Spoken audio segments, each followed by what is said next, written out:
Welcome to Breakaway Sales with Mike Carrison, where you will learn the secrets and strategies, actions and tactics of the best salespeople in the world to get the career you want and the life you deserve. Hi folks, Mike Carrison here and welcome back. Now in the last few podcasts, we've spent a lot of time talking about the 4 secrets of breakaway sales performance. And again, these are fundamentals, but they are overlooked. Let me go through them one more time. Number 1, you have to have a structured sales methodology, a structured cycle. Know how you're going to open, ask the right questions, know what you're going to present, make sure you handle the objections properly, and then ultimately close. That's number 1. Number 2, you have to understand people, which is basically understanding buying behaviors. And we went through that in a lot of detail, and that's the psychology of selling. It's also what I call the front wheel of the bicycle, whereas the industry or competitive or product knowledge is the back wheel of the bicycle. We went through that in prior podcasts. Number 3 is effective personal management, which is time management and territory management. You've got to master both of those. That's where you make your living. You're the CEO of your territory, and you have to use every minute of every day to get the best return on invested time. Crucially important. And then finally, and this is in some ways the foundation for all of it, you've got to be mentally tough. You've got to be able to handle the emotional days when things aren't quite coming together and still eke out a high B by always putting in an A effort, which is something you always have control over. Now, going back to the structured sales cycle, you open the call, you make an impact. Hopefully you're asking world-class questions that are relevant to that prospect's situation. And then you circle around to presenting a solution once you determine what the needs and requirements are for that customer.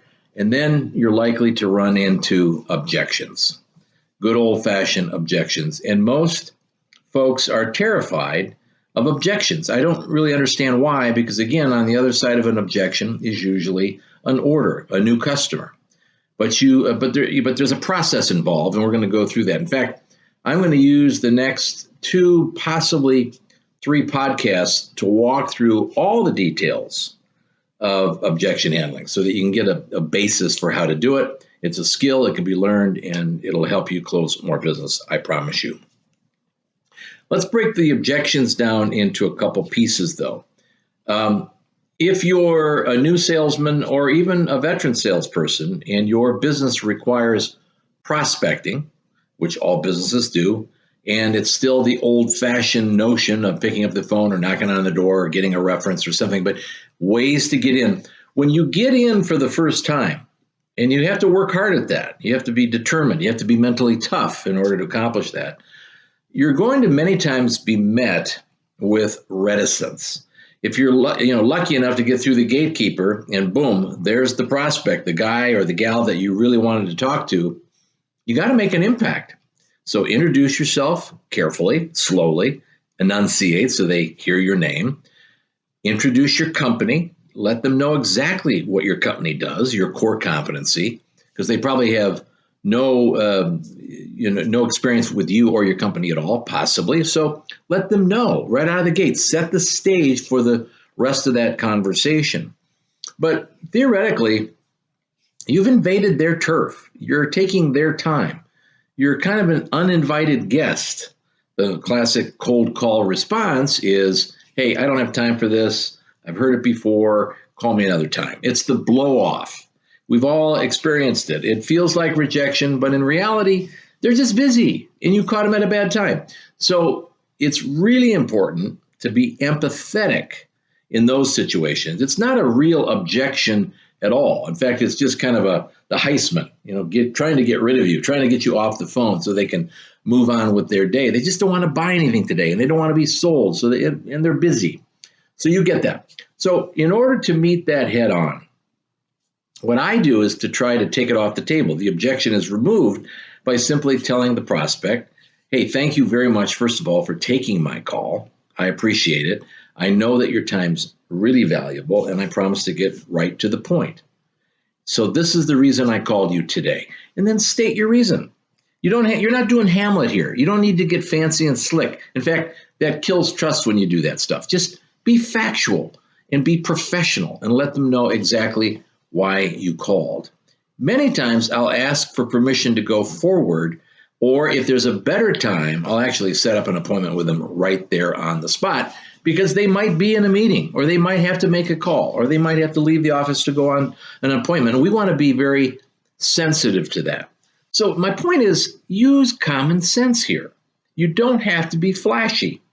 You don't have to use a lot of tips and techniques. Be empathetic, be clear, and get to the point, so you're not wasting their time.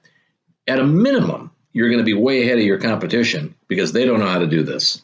So practice it, pick up the phone, make the call, use empathy, get right to the point, and enunciate, speak clearly, state who you are, who your company is, and why you're calling. And then make an impact to give him a reason for wanting to listen further. So that's kind of the front end of objection handling. Again, not really an objection, just a way to get around that situation so that you can continue to have a business conversation with that particular prospect. But let's go to the real objections. Most of the time, it's not really an objection, and I don't want you to hear the word no. I want you to hear the word not yet. Most of the time, people are just not comfortable in a buying situation. The motivation's not there, they're unclear, they're unsure, they're skeptical, whatever it is, and you have to be extremely sensitive to that. But let me start with the fundamentals of objection handling, or for that matter, why people don't buy, or in particular, don't buy from you. They might be a buyer, but they just might not be buying from you. They might be buying from their competition. Let me go through the 4 reasons that I believe people don't buy. Number 1, I call that no trust. Now, if they don't trust you, it's Ensville. Okay, I don't care how slick or good you are. If you're not trustworthy, or at least you don't exemplify being trustworthy, they're not going to ever buy. They might like you, but if they don't trust you, you're not going to get the deal. So trust is at the top of that chart. No trust. Second is no need. They might trust you. They might think you're very professional. They might even like your company and your style and everything else. But what you're pitching, they're not catching. In other words, there really is no need. I'm just not there. The prospect is clearly in a different direction and doesn't see the value. Okay, so no need is number 2. Number 3 is no help. No help. I trust you. You've definitely established a need here, and I can see that I need to make a change. I need to get off the status quo and do something, and you've convinced them of that. But for whatever reason, what you're demonstrating or proposing or offering doesn't create a sense of need for them. So they really like, hey, I get it, but I don't need that. I need something different. So no need would be another example of why people object or why people would fail to buy. And the final one, and this one kind of drives us all a little crazy, particularly if you're in the sales game, and that's no hurry. Have you ever had a deal where everything's going gangbusters and you're feeling the momentum and you're having a great exchange and there's need there and you've filled that need and you're coming into the closing cycle and basically they go, oh, nope, off hands, boom. They don't go forward and it gets postponed. This sense of no hurry, or that's when the telephone goes dark, when they don't respond to your emails, where they just aren't responsive at all. No hurry. Drives us nuts because we were getting all green lights up to that point, and then all of a sudden they just kind of go away. So let's take all 4 and let's peel those things back a little bit further so that you can get a sense of what I'm talking about here. When you have a situation where there's no trust, I'm not talking about trust like they're going to, they're not going to invite you over to dinner because they're afraid you're going to steal their silver. I'm not talking about that kind of trust. I'm talking about the trust where I just am not comfortable that you know what you're doing, or I'm not comfortable with your product or service or whether it's going to fit. Or, I'm not sure I really even understand what you're asking me to do. See, those are objections in the form of no trust, meaning that you probably didn't ask the right questions in the first place. I have found, and I've told you this in prior podcasts, that questioning the right questions, industry-related questions, empathetic questions that get into how they feel about things, because there's not only factual requirements needed, but it's fact-finding questions, but it's also feeling-finding questions that you need to get to.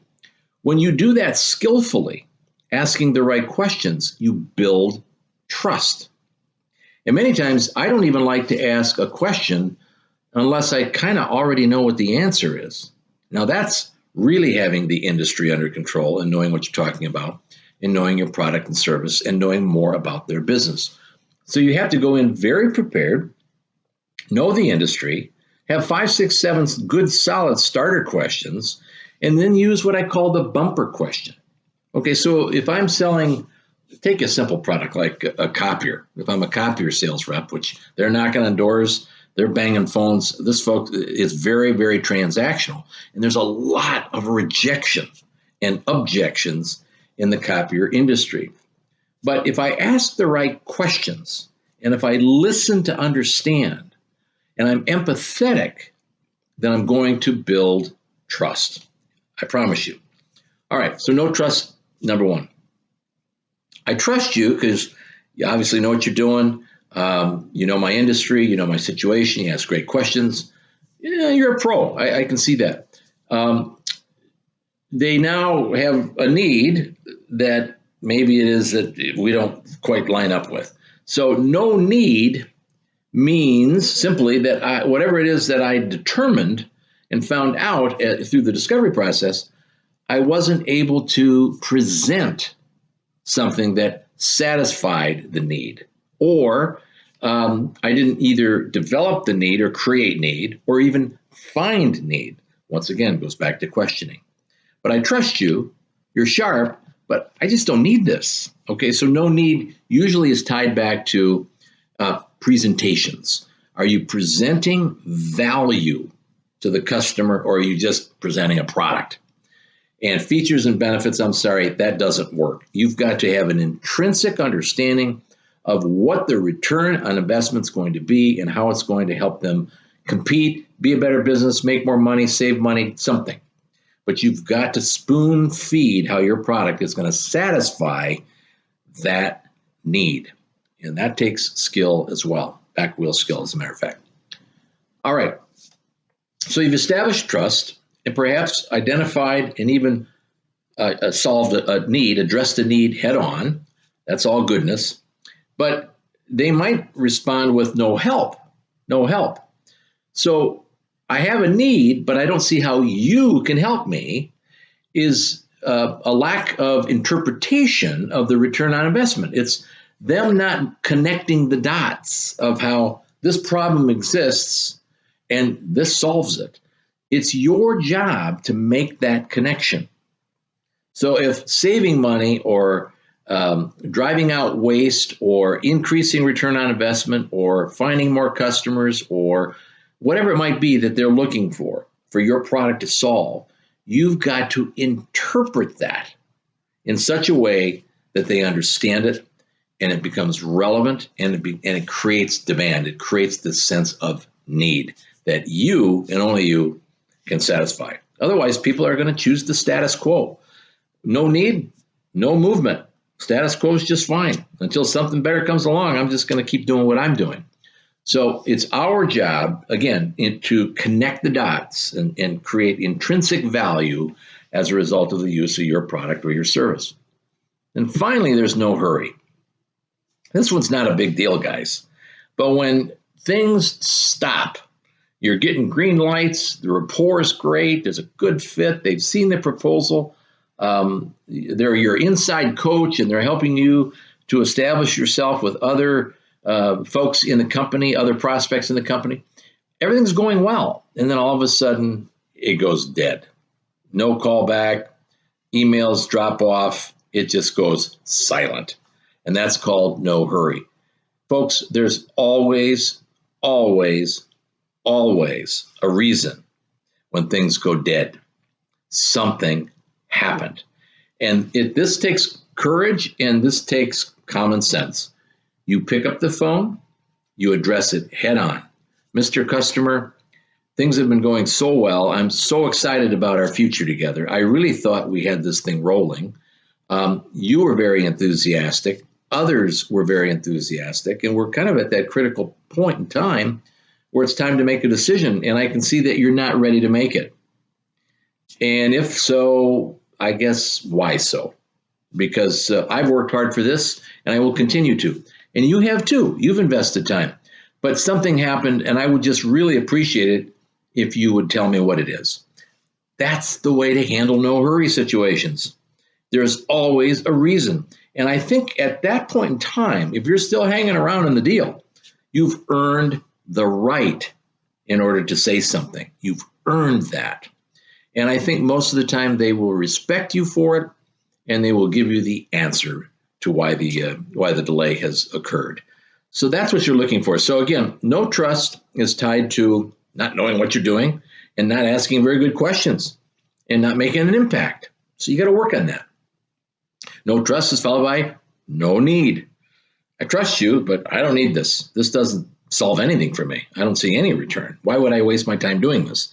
That's a presentation problem, okay? And then no help, you didn't articulate or interpret the intrinsic value of why they need it in the first place. They need to feel the solution, not just see it. They need to go, wow. In fact, the presentation has to pass the goosebump test. It's got to have a wow effect.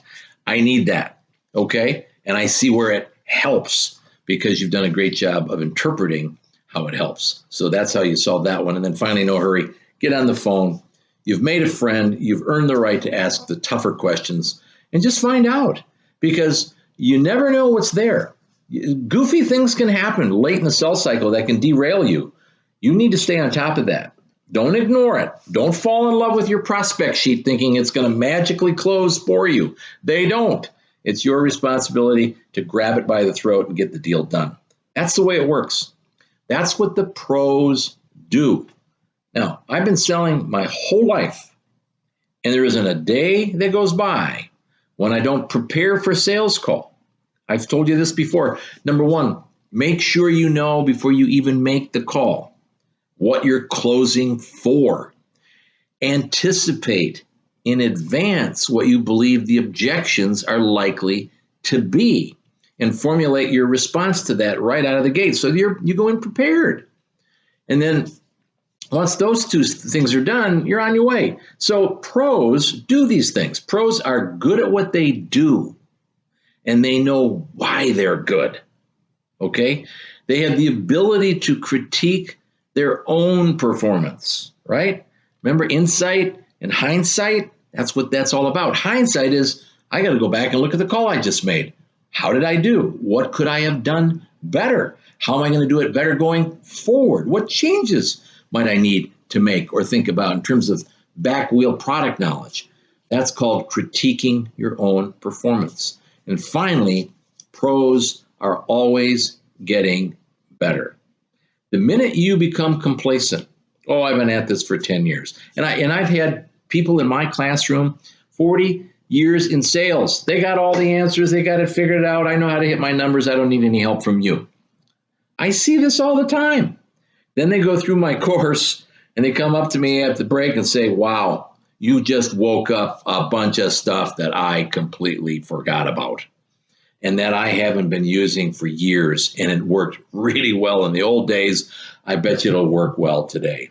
So that's what pros do. They're good at what they do. They know why they're good. They have the ability to critique their own performance, and they are always getting better. Okay? So that's our job, to get the career and the financial freedom and the kind of life that we want for ourselves and for our family. We have to be breakaway sales pros. All right, I'm going to pick up on this whole issue around objection handling in the next podcast as well. And then I'll give you some specific examples in the third podcast that I think will help bring this all together. Okay, so no trust, no need, no help, and no hurry. Mike Kerrison, signing off. See you next time. Thanks for listening. Thanks for watching, and a special thanks to our subscribers. Consider becoming one today and visit breakawaysalespro.com for much more on how you can get the career and life you want with Breakaway sales skills.